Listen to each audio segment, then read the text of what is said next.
I just got into a car accident with an 18-wheeler.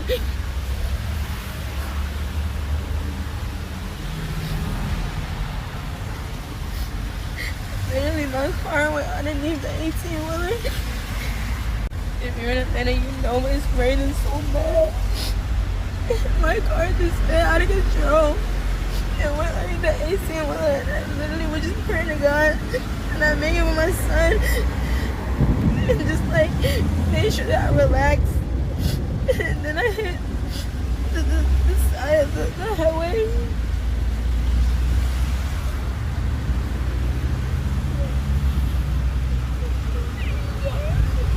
She was to me with my son. And I've been here for about 8 minutes. Not one fucking car has stopped to make sure I was okay.